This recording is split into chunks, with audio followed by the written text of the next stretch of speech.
Assalamualaikum warahmatullahi wabarakatuh. Kembali lagi kita pada pembelajaran bahasa Indonesia. Yang akan kita bahas kali ini adalah kebahasaan teks eksposisi. Kebahasaan teks eksposisi terdapat 4 bagian. Nah, yang pertama yang akan kita bahas, banyak terdapat istilah sesuai bidang yang dibahas. Yang kedua, banyak menggunakan kata sifat atau adjektiva. Yang ketiga, banyak jenis kata karena afiksasi atau pengimbuhan. Yang keempat, banyak menggunakan kalimat verba. Sebagai penjelasannya, akan kita bahas satu persatu. Kali ini yang kita bahas adalah istilah. Sebagai contoh, kita ambil pada bidang biologi. Katanya diantaranya yaitu ekosistem, embrio. Nah, sedangkan yang kedua yaitu kata sifat, disebut juga dengan adjektiva, yaitu kata yang mengungkapkan sifat atau keadaan suatu objek, baik itu benda, manusia, hewan, maupun tumbuhan. Sebagai contoh kata sifat, kita ambil kata keras, jauh, kaya, dan lain-lain. Yang ketiga, afiksasi atau pengimbuhan, yaitu proses pembentukan kata dengan cara pemberian imbuhan, baik berupa awalan atau prefiks, sisipan atau infiks, akhiran atau sufiks, konfiks, awalan atau akhiran. Kita lanjutkan, kita akan bahas pembagian dari afiksasi sebelumnya. Yang pertama, afiksasi awalan atau prefiks. Nah, maksudnya imbuhannya itu berada di awal kata dasar. Nah, sebagai contoh diantaranya men, ber, di, ter, pen, per, se, dan ke. Sedangkan contoh katanya, awalan imbuhan ber ditambah kata dasar ajar menjadi belajar. Yang kedua, sisipan atau infiks, yaitu imbuhan yang berada atau yang disisipkan di antara kata dasar, di antaranya L, M, R. Sebagai contoh, imbuhan infiks M ditambah kata dasar tali menjadi temali. Jadi M inilah yang menjadi infiksnya. Nah, yang ketiga, akhiran atau sufiks, yaitu imbuhan yang berada di akhir kata dasar, di antaranya kan, an, i, dan nya. Sebagai contohnya, kata dasar darat ditambah imbuhan akhiran an menjadi daratan. Yang terakhir, konfiks atau simulfiks berupa awalan dan akhiran yang pemakaiannya sekaligus. Maksudnya adalah konfiks di sini berarti imbuhannya berada di awal dan di akhir kata dasar. Imbuhannya diantaranya ke-an, per-an, pen-an, ber-an, dan senya. Sebagai contoh, imbuhan ke-an ditambah kata dasar adil menjadi keadilan. Kebahasaan yang terakhir yaitu kalimat verba. Nah, kalimat verba yaitu kalimat yang predikatnya berupa kata kerja. Sedangkan kata kerja adalah kata yang mengandung suatu tindakan.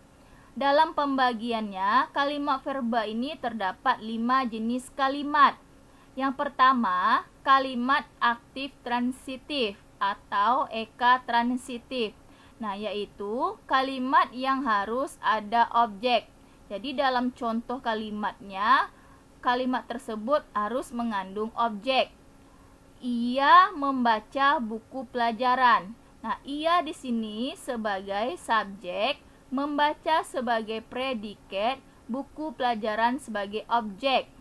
Nah, untuk menentukan pola subjek, predikat, objek ini sudah kita bahas pada video sebelumnya, bahwa subjek adalah pelakunya, predikat adalah tindakan atau pekerjaannya, objek adalah sasaran dari pekerjaan yang dilakukan oleh subjek. Nah, yang kedua, kalimat dwitransitif, yaitu kalimat yang memiliki objek dan pelengkap. Nah, sebagai contoh, ibu menjahitkan adik saya baju baru. Ibu, yaitu subjek, menjahitkan predikat, adik saya objek, baju baru pelengkap. Untuk diketahui, biasanya pelengkap ini berada setelah objek posisinya. Nah, yang ketiga, kalimat semi-transitif, yaitu kalimat yang boleh diikuti objek, boleh juga tidak. Jadi tidak diharuskan ada objek. Nah, sebagai contoh, adik menulis. Adik menulis, polanya adik subjek menulis predikat. Atau adik menulis cerita, jadi kita tambahkan objek yaitu cerita. Jadi polanya S, P, dan O. Nah, yang keempat, kalimat aktif intransitif, yaitu kalimat yang tidak menggunakan objek, jadi tidak ada objek di dalam contoh kalimatnya. Nah, sebagai contoh, ayah berdagang. Nah, ayah ini subjek, berdagang predikat. Atau kita buat bentuk pola lainnya. Ayah berdagang buah-buahan. Ayah subjek, berdagang predikat, buah-buahan pelengkap. Ini kenapa polanya pelengkap bukan objek? Nah, ini sebagai catatannya, biasanya kalimat tidak berobjek ditandai dengan predikat yang diawali imbuhan ber. Jadi kenapa ini pelengkap? Karena predikatnya berimbuhan ber. Nah, selain itu, tanda bahwa ini adalah pelengkap adalah jika kita balikkan posisinya menjadi subjek buah-buahan ini, kalimat tersebut tidak bisa menjadi kalimat pasif yang benar. Yang kelima, kalimat pasif. Kalimat yang subjeknya dikenai pekerjaan. Nah, seharusnya subjek melakukan pekerjaan, ditandai dengan predikat, diawali dengan imbuhan di dan ter. Jadi tanda bahwa ini adalah kalimat pasif, predikatnya diawali dengan imbuhan di dan ter. Sebagai contoh, ayah memberikan rantai sepeda. Nah, ayah subjek memperbaiki predikat, rantai sepeda objek. Kenapa ini objek? Kita lihat imbuhan dalam predikatnya, imbuhannya mem. Nah, ini berarti adalah kalimat aktif. Nah, bagaimana bentuk kalimat pasifnya? Nah, ini kalau jadi kalimat pasif, maka posisi objeknya kita akan rubah menjadi subjek. Menjadi rantai sepeda diperbaiki ayah. Jadi rantai sepeda sebagai subjek diperbaiki menjadi predikat, ayah menjadi objek. Nah, jadi predikat pada kalimat pasif ini berubah imbuhannya menjadi imbuhan di. Maka dikatakanlah contoh ini sebagai kalimat pasif. Oke, tadi kita sudah membahas kebahasan teks eksposisi. Ada 4 bagian. Dari penjelasan sebelumnya, maka siswa ibu silahkan kerjakan tugas berikut ini dengan menjawab pertanyaan, diantaranya baca kembali teks pembangunan dan bencana lingkungan. Nanti teks ini adalah teks yang sebelumnya. Setelah dibaca, kemudian identifikasilah kaidah kebahasan pada teks tersebut yang meliputi. Ada 4. Yang pertama, kata istilah beserta maknanya. Jadi cari kata istilah minimal 3 kata. Nah, kemudian cari maknanya atau artinya di dalam kamus. Yang kedua, kata sifat beserta maknanya minimal 3 kata. Jadi temukan 3 kata sifat, kemudian cari artinya. Yang ketiga, afiksasi. Nah, afiksasi di sini kan ada 4 tadi penjelasannya. Nah, cari 5 kata.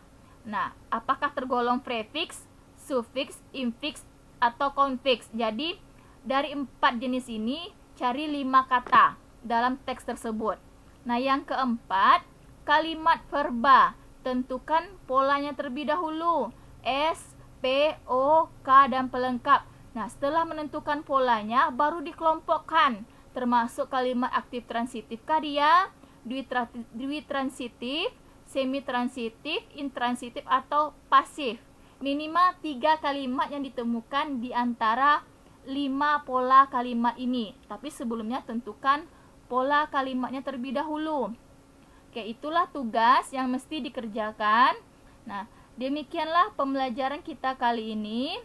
Lebih dan kurang, Ibu ucapkan terima kasih. Assalamualaikum warahmatullahi wabarakatuh.